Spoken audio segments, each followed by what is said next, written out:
নমস্কার বন্ধুরা, আজকে আমি রান্না করব কাতলা মাছের মাথা দিয়ে আলু পেঁয়াজকলির চচ্চড়ি। বন্ধুরা, অনেকেই অনেক রকম ভাবে আলু পেঁয়াজকলি রান্না করে থাকেন, তবে আমি বলবো এই রকম ভাবে একবার রান্না করে দেখুন, এর টেস্ট দ্বিগুণ বেড়ে যাবে। প্রথমে কাতলা মাছের মাথা নুন হলুদ দিয়ে ভেজে তুলে নেব।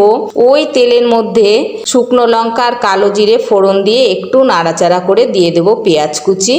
পেঁয়াজ একটু বাদামি রং হলে দিয়ে দেব রসুন কুচি, এরপর দেব চেরা কাঁচা পাকা লঙ্কা, আবারও নাড়াচাড়া করে দিয়ে দেব লম্বা সরু করে কেটে ধুয়ে রাখা আলু। এরপর দেব সামান্য নুন আর হলুদ, খুব ভালো করে নাড়াচাড়া করে নেব।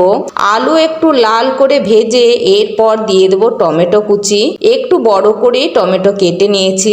আরও একবার নাড়াচাড়া করে দিয়ে দেব কেটে ধুয়ে রাখা পেঁয়াজকলি। এরপর দেব আন্দাজ মতো নুন হলুদ। এবারে খুব ভালো করে নাড়াচাড়া করে কম আঁচে ঢাকা দিয়ে রাখবো 5 মিনিট। 5 মিনিট পর ঢাকা তুলে দিয়ে দেব ভেজে রাখা কাতলা মাছের মাথা।